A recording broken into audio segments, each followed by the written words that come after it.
All right, the galleries are now open. Enjoy.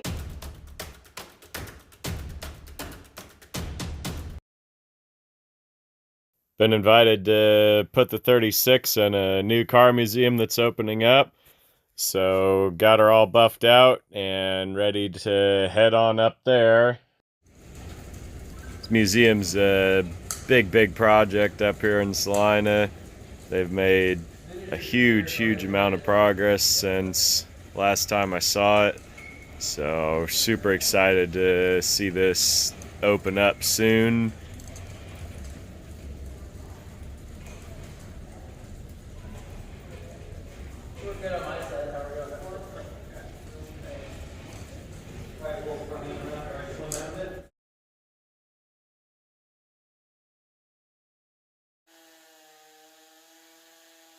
I've been invited to help out with another kind of fun feature of the museum here.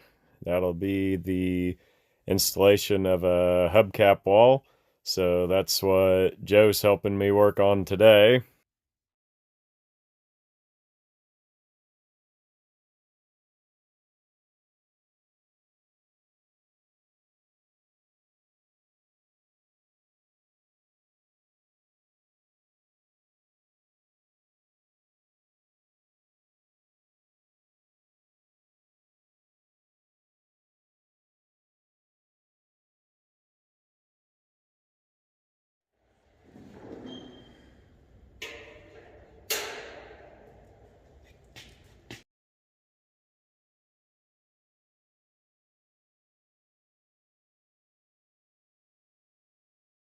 The vision of 2020, these board members, these donors, staff, city officials, state officials, everyone that had to come together to make this a reality, we thank you. It will really put Salina on the map.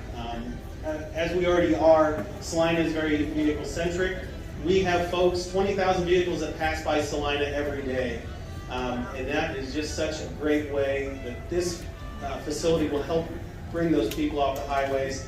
Check out Salina, and also check out all the other businesses and all the other great things that Salina has become.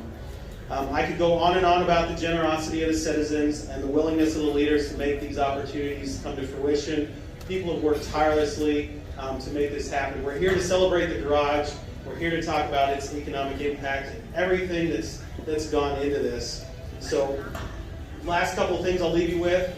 Thank you to everyone that has donated, that has the staff, the volunteers, everyone that has made this a reality. I'd also encourage everyone in this room, come back often, come back and see this, see the new cars that they bring in as they rotate, and also invite your family and friends. Salina is not the same Salina it was even 5 years ago.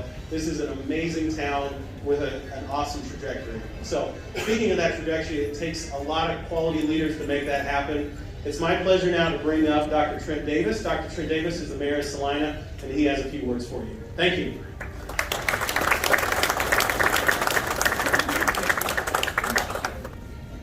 When the Star-Bond effort was started, we had to be cognizant of the fact that approved projects would be those which would bring in tourism and bring people from outside of 67401 into Salina. And there were a lot of folks who doubted, car museum, maybe. If they're already here in town, they might go down and see it. But I don't know if it's going to be something that someone's going to wake up on a Saturday morning and say, you know, I'm going down to 4th Street in Salina. Here they have a new exhibit down there I want to go see. And get their kids and spouse to go with them. You could say, well, you can go play basketball or baseball next door while I'm in the museum. But after walking in here this morning, they won't even want to go play basketball or baseball. They'll want to come here. You can teach old buildings new tricks. I mean, I agree. When I first moved here, this set of bricks was recycling. Every Saturday we bring the kids down. But I'm looking at it now. There are going to be wedding receptions here, intimate concerts, fundraising dollars.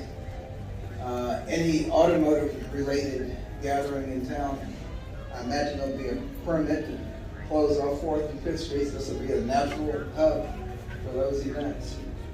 And looking at those train tracks out there, maybe 10 years from now, we'll have a trolley that goes from North Santa Fe all the way down to the hotels and businesses on South Main Street. So I think the project has accomplished its goal. This is something that people will get up in the morning and say, I'm going down to the car museum. And one of its other goals is education. So people like me who don't know how to do anything with a car except put the key in and turn it and hope and pray it works, can come down and learn things, which will make more money for our car repair shops because I'll go home and mess it up. But you know, it's nice to know that it's not just for show. There will be educational as well as social venues or activities going on here. So I think this is, I'm still amazed. This is just fantastic. Michelle? Thank you so much. I'd like to thank the City of Salina and the Chamber of Commerce. Without them, we would not be bringing Jay Leno to Salina in April. So congratulations to everyone. Jay Leno will actually be in this garage in a couple months, so that's pretty exciting. I'm Michelle Peck. I'm the Executive Director here, and for those of you that know me in the audience, know I know nothing about cars. I have a driver's license and I own a car, so that's about it.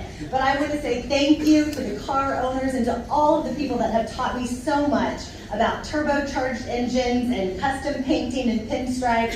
I am learning, I promise you. I do want to give some credibility to our team. I've hired some amazing people. I've got Calvin Cassida. He is our Director of Vehicles. He is a graduate from McPherson College in automobile restoration. These guys know what they're doing. This is Matthew Miller-Wells. He too is a graduate from McPherson College in the automobile restoration program. He is our Director of Education. Then Gabby Miller is a graduate from Kansas Wesleyan in Business Administration, and she's our Director of Hospitality and Events. So we've got a pretty good team here. I'd like to thank our volunteers that are in the audience. Thank you for putting up with us, and me especially, to get this place ready for today. Thank you to the donors. Yes, we received Starvon money, but we had to have private funding for the other half to complete this project. We're about $7.5 million in, and it has been unbelievable the number of people that have stepped up to make this happen, and you will see their names and their businesses throughout the museum. Thank you to the artists that are here today that have done incredible work. Thank you to the people that have had their artifacts on loan. And thank you for the people that have trusted us with caring for their cars. These cars have stories of their families. They brought children home in these cars. They've met friends. These cars have gone all over the United States and even the world, traveling and building friendships. And they trusted this team of people to take care of their babies when we really don't know how to run a museum. And when they dropped their cars off, there wasn't even a roof on some of the buildings. So thank you, because without those vehicles, we would not be able to teach and educate and inspire others to love automobiles. And thank you to Tom Pestinger. Tom Pestinger is our board president. Without him, I would not have this job. And we are really good friends, and it's been really fun to work with him, as well as the rest of the board. I'm gonna let Tom introduce you to the rest of our board of directors. Jeff Bennett and Jerry Titus. Jerry Titus is the president of the Custom Camps. Steve Snyder. Steve's been a great hand and brings a lot to us. He worked for the city for about 40 years. Ashley MacArthur, now she knows about cars, I'll tell you what, she's on it. Lee Legladder. Lee's the guy that keeps me out of trouble, so thank you, Lee. Matt Wagner and Mel Burkamp. Mel's been a friend for 45 years and brings a lot to the table. Well, I just want to say a few words. I know it's getting kind of long and everything. This is about 8 years ago, a member of the 2020 group and I was riding around just looking what we could do in Salina to change things. And jokingly, I said, why don't we build a car museum? Laughing about it. 2 weeks later, I get a call from Chuck Scott saying, hey, I heard you want to build a car museum. Well, here we are today, and it's become a reality, and been a lot of fun. And I'll tell you what, this group we work with, I feel 20 years younger. Well, I looked at my phone yesterday, I had 1,750 steps in this building yesterday, so it was pretty crazy. So I'm going to turn it back over to Michelle. Thank you, Tom. Thank you, everyone. With that, we are ready to cut the ribbon. We open tomorrow to the public at 10 a.m. At 10 a.m. tomorrow, our gift shop will be open. People can buy membership and tickets. Our hours of operation, it's kind of funny, on Thursdays, we're open 10 to 8 p.m. We'll have a little Thirsty Thursday evenings. On Fridays, 10 to 5. Saturdays, 10 to 5, and Sundays, 1 to 5. We'll also be able to do school groups and field trips throughout the week. So we're really excited, and on to the ribbon cutting. It is dangerous. All right, we're gonna count down, and you're gonna cut a ribbon. Here we go. 3, 2, 1.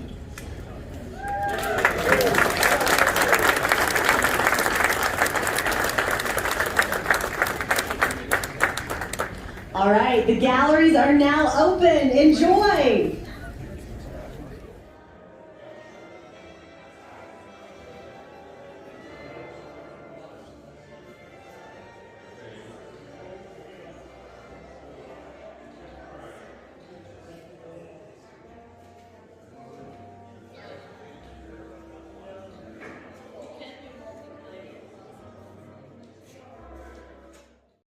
Beginning exhibit of this museum is pretty appropriate because it shows the beginning of automotive development.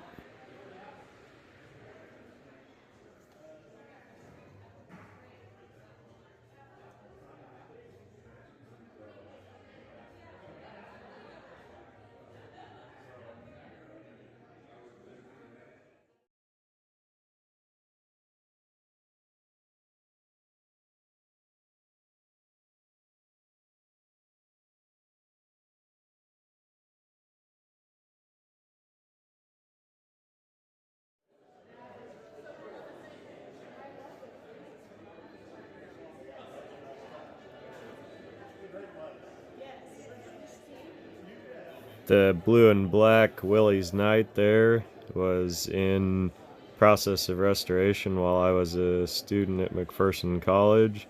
So it's kind of neat to see it on loan here, all finished out, displayed with the rest of the vehicles.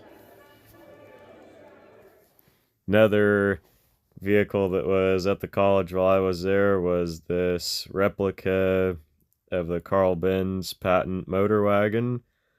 Super neat piece. I can remember this thing running around campus, and it brings back great memories to see it here. In the current exhibit is this very rare British flying squirrel motorcycle.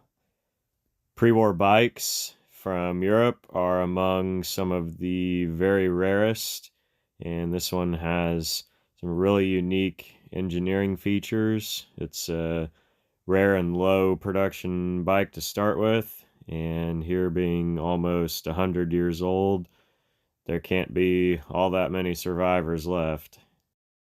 Museum is split into two halves. The other half is the customized cars. Salina is host to the KKOA car show every July.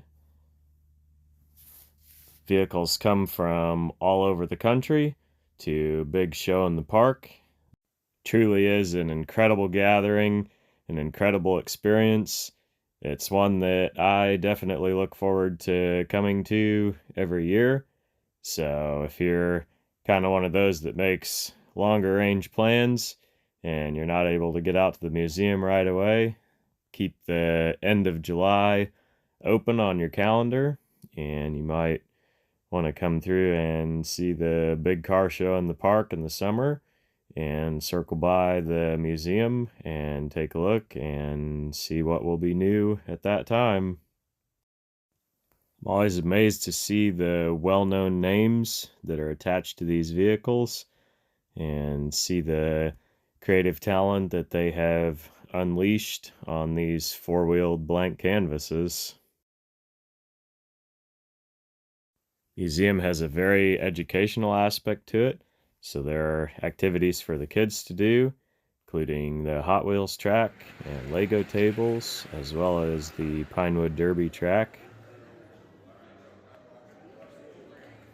Additionally, inside of the standard station, there's a welding simulator and also an auto painting simulator that were loaned by the local technical college. So pretty neat to see those. I know there's some kids in my circle that always want to know what it's like to work on these vehicles.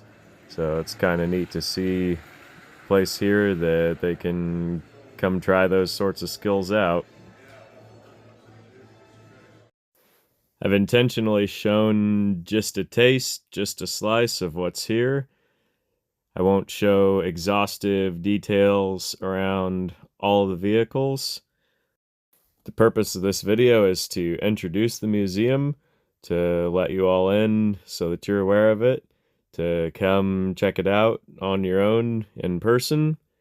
It really is a vast experience here that just mere pictures and video really can't do justice.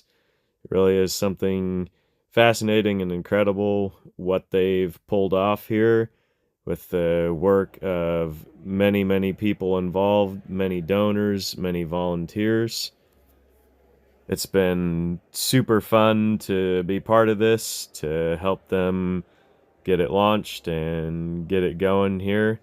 And so really excited to show this to all of you, to spread the word. The Duesenberg there, incredible vehicle. That's actually a fabric covered body.